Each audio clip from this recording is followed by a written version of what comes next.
Hello everybody, ProtoFoxy here, coming back at you with another video in my loving tribute retrospective of the original Megatron, different takes on the original Generation 1, Generation 2 Megatron. This is all being done in honor of Generation Select's Earthrise Megatron being released in G2 colors as the Generation Selects exclusive. Something I'm really about and I'm definitely going to get. And I'm just going through and reviewing all different takes on the G1, G2 style Megatron. And here we have in front of us is the Transformers GDO Megatron. And now the GDO, I couldn't tell you what GDO stands for. I can't remember. It's global something.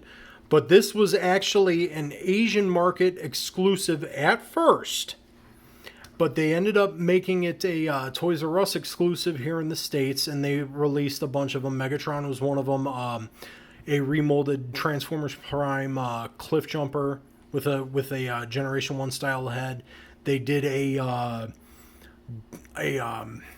bulkhead remold into Brawn, and there was another one, and I can't remember. There were a few, but there were quite a few, and it was meant originally for the Asian market, and then they eventually came through as Toys R Us exclusives. But this is another take on the Generation 2 tank style Megatron, and this one here is I forget the model, but is more a Japanese military tank.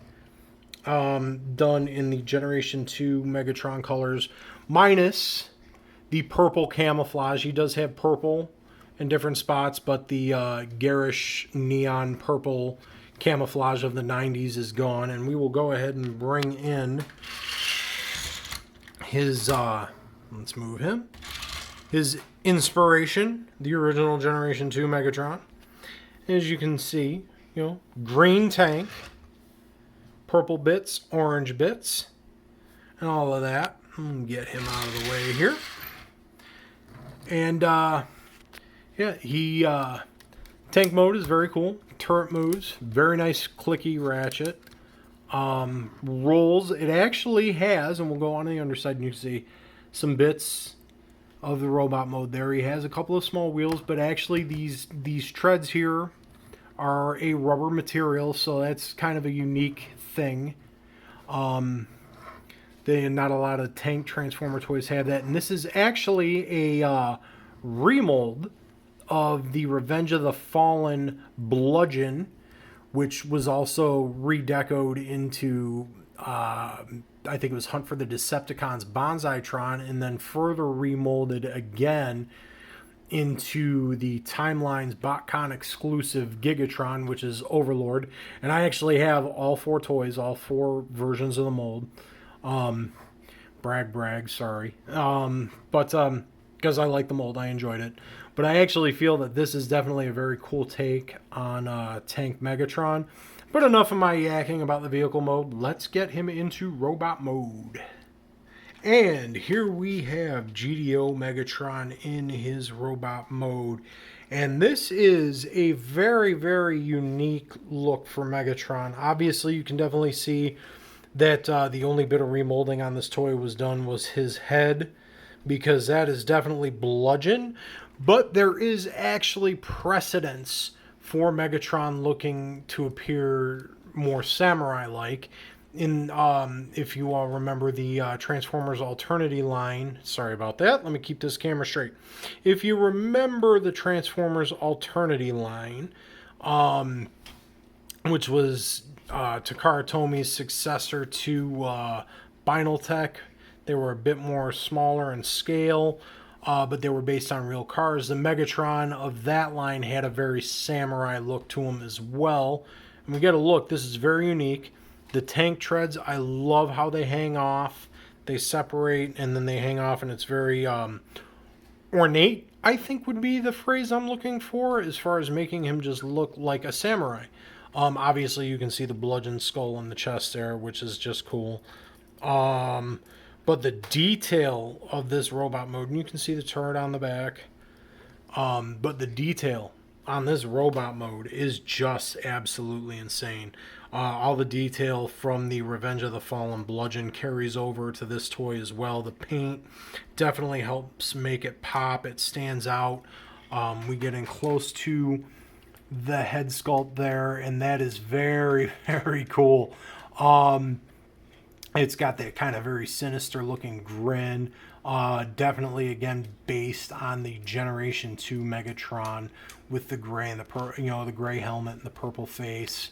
But that just the detail and the paint apps are very cool. And actually, for the longest time, this was my go-to Voyager Megatron for my collection. I love this one probably the most as far as that goes. He's still definitely one of my favorites. Yeah, I can't speak enough praises about this guy. It's just the design, the paint, the molding, everything about this toy was done cool, and that goes to say for every version of this mold too.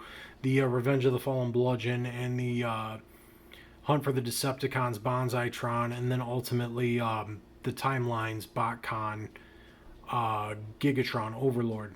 Just a really cool mold. Articulation is incredible. He's got double jointed elbows, arms rotate, knees bend,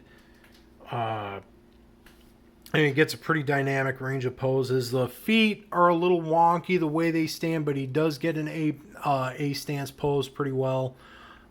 Just all in all, overall, I can't sing enough praises about this toy. My only, I guess, would be gripes and concerns would be out of the box. His swords, they're a softer kind of rubbery or plastic, so they can come out of the box curved. Luckily enough, mine didn't as far as the swords went. But if you come in here, and this is part of the problem with the treads being what they are, the softer rubbery or plastic, that's a stretch mark from transformation, which is definitely a bummer. It hasn't broken. The only time I've transformed it in, since I bought it, was now for the video. Other than that, you can see there's a little bit of a bend to the gun on the turret there. So just something to be aware of with this toy is there's a lot of soft plastic involved, but that's not going to deter me from the look of this toy. This, to me, is just absolutely stunning. I love this take of Megatron. I liked how they gave him a very distinct samurai look, and that's again because of the bludgeon mold. But this is just too cool for me, and it's still a go-to as far as Voyager class Megatrons go. Let's move him over a little bit and get him in shot with his inspiration, which I'm going to have to back up, of course, because you have gigantic G2 Megatron, and of course you can definitely see where like the paint on the face and the helmet and the arms and such that comes from. Obviously, you're not going to have totally green legs, but you do see bits of green and orange there. But yeah, that's his inspiration was the Generation 2 Megatron. We get Big Boy out of the shot, and we come back over to GDO Megatron, and this guy, again, I can't sing the praises enough. I got him at retail, and back when it was released, I want to say it was 2010, maybe it was 2011, I don't recall the exact year, but Voyagers were still $20. I'm not sure what this guy's going for on the secondary market, but if you can track him down, I highly recommend this one. Probably one of my favorite takes of Megatron. But that is it for the Transformers GDO Megatron. I hope you enjoyed the video. If you did, maybe leave a like. If you liked it, maybe shoot a subscribe my way. I'd greatly appreciate it. Comment in the comment section down below. I love interacting with you guys and the feedback and all that. And until the next video in this long-running, long-winded Megatron retrospective here, I will see you in the next video.